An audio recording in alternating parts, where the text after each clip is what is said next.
ఇక దుర్గ వచ్చి అందరి ముందు దోషిలా నిలబెట్టాడు. అందరిలా మీరు కూడా నన్నే అనుమానిస్తున్నారు అని విక్రమ్‌కి అన్ని విషయాలు చెప్పుకొని రాధ బాధపడుతూ ఉంటుంది. నేను నిన్ను అనుమానించలేదు. నువ్వు వాడిని లవ్ చేస్తే చెప్పు అని అడిగాను. నువ్వు వాడి సంగతి వదిలేయ్. నేను చూసుకుంటాను. ఈ విక్రమ్ కృష్ణ ఉన్నంత వరకు ఈ రాధ ఒంటరిది కాదు అని విక్రమ్ చెప్పి ఆమెలో ధైర్యాన్ని, భరోసాని నింపే ప్రయత్నం చేస్తాడు. అత్తయ్య గారు, బావగారు అంటూ దుర్గ చెప్పిన విషయాల్ని దమయంతి గుర్తు చేస్తూ అందరిని రెచ్చగొట్టే ప్రయత్నం చేస్తూ ఉంటుంది. పచ్చిగా మాట్లాడాడు. పచ్చబొట్టు చూపించాడు. ఇంట్లోంచి వాడు వెళ్ళలేదు. మన పరువు కూడా తీసుకొని పోయాడు. ఇంత జరిగినా ఏం మాట్లాడకుండా ఉన్నారేంటి అత్తయ్య గారు? ఏంటి బావగారు మీరు కూడా ఇంకా ఆలోచిస్తున్నారా? ఇలా రోజుకొకరు వచ్చి ఏదో ఒకటి అంటూనే ఉంటారు. రామచంద్రయ్య మేనల్లుడు భార్యకి భర్తని అని ఎవరో ఒకరు వచ్చి మాట్లాడే వరకు ఉంటామా? రండి సునంద, నా కోడలది, నా కోడలిది అని బంగారమ్మ అని అంటారు. ఇంత జరిగినా కోడల్ని నెత్తిన పెట్టుకుంటావా? బయటకు పంపిస్తావా? చెప్పండి అత్తయ్య గారు, బావగారు. ఇలాంటి టైంలోనే పెద్దరికాన్ని నిరూపించుకోవాలి. పెళ్లి చేసుకునే ముందు అటు 7 తరాలు, ఇటు 7 తరాలు చూడాలి అంటారు. పెళ్ళైన రోజునే బయటకు గెంటేసి ప్రియతో పెళ్లి చేస్తే అయిపోయేది కదా! మనమే రాధని ఇంట్లో నుంచి గెంటేద్దామని దమయంతి చెప్తుంది. దుర్గ మాటల్ని గుర్తు చేసుకొని రూమ్‌లోనే రాధ బాధపడుతూ ఉంటుంది.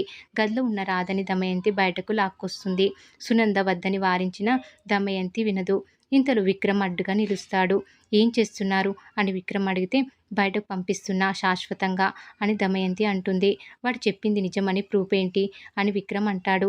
అబద్ధమని చెప్పడానికి ప్రూఫ్ ఏంటి అని దమయంతి అడుగుతుంది. ఇప్పుడు దారికి వచ్చారు. మీకు కావాల్సింది ప్రూఫ్స్. రాధ నా భార్య. తన మీద చేయి వేస్తే నా మీద వేసినట్టే. రాధకి దుర్గకి ఎలాంటి సంబంధం లేదని, ప్రేమ లేదని నేను నిరూపిస్తా సాక్ష్యాధారాలతో. రాధని ఇలా లాక్కెళితే గట్టిగా సమాధానం చెప్తాను. రాధని నిర్దోషిగా నిరూపిస్తా, వారంలో నిరూపిస్తా అని దమయంతితో ఛాలెంజ్ చేస్తాడు విక్రమ్. వారంలో నిరూపించకపోతే నేనే బయటకు పంపిస్తా. కండిషన్ ఓకేనా అని దమయంతి అంటుంది. ఈ వారం రోజులు రాధపై ఈగ వాలకూడదు. ఎవరు ఏది మాట్లాడకూడదు. ఇంటి పరువు పోతుందని మీరంటున్నారు. రాధ ఆత్మగౌరవానికి భంగం కలిగిందని నేనంటున్నాను. వారం రోజుల్లో దుర్గగాడి నిజస్వరూపం తేల్చేస్తా అని విక్రమ్ సవాల్ చేస్తాడు. ఇక దుర్గ వద్దకు ప్రియ వస్తుంది. నీలాంటి గొప్ప ప్రేమికుణ్ణి నేను ఇంతవరకు చూడలేదు అని దుర్గని పొగిడేస్తూ ఉంటుంది ప్రియ. రాధ నాకు శత్రువు. మా బావని అది పెళ్లి చేసుకుంది. ఇకపై నీ వెనుక నేనుంటా. నాకు విక్రమ్ కావాలి, నీకు రాధ కావాలి. ఇద్దరికి ఒకరికొకరి సాయం కావాలి అని ప్రియ చెప్తూ ఉంటుంది. నేను రాధ కోసం ఏమైనా చేస్తా, ఎవరినైనా చంపుతా అని దుర్గ అంటాడు. వాళ్ళ పెళ్లి మీద నాకు ఇంకా డౌట్ ఉంది. ఈ విషయంలో నాకు సపోర్ట్ చేయి అని ప్రియ అడుగుతుంది. నీకు రాధకు సంబంధించిన ప్రతి అప్డేట్ ఇస్తా. నాకు నా బావ దక్కుతాడు, నీకు రాధ దక్కుతుంది అని దుర్గతో ప్రియ డీల్ పెట్టుకుంటుంది. రాధ ఈ కుటుంబంలోకి వచ్చాక ఎన్నో కష్టాలు పడుతుంది. ప్రియ స్థానంలో రాధ వచ్చిందని దమయంతి అక్కసు. ఇలాంటి టైంలో దుర్గ వచ్చి నిందలు వేశాడు అని సునంద బాధపడుతూ ఉంటుంది. ఎవరు ఏ నింద వేసినా రాధ నిప్పు. రాధకి పరీక్షలు దేవుడే పెడుతున్నాడు. బంగారం నిప్పులో కాలిస్తేనే మెరుస్తుంది. ఆ దేవుడే రాధని తప్పకుండా గెలిపిస్తాడు. కానీ గెలిపించే ముందే ఇలా ఏడిపిస్తాడని నందగోపాల్ అంటాడు. ఇక దేవుడి గది ముందు రాధ బాధపడుతూ ఉంటుంది. దీని ఊరికే వదిలేయొద్దు. నా కోపం అంతా తీర్చుకోవాలని రాధని ఇంకా బాధ పెడుతూ ఉంటుంది ప్రియ. నీ ప్లాన్స్ ఏంటి? 3 నెలల్లో ముగ్గులోకి దించేస్తావా?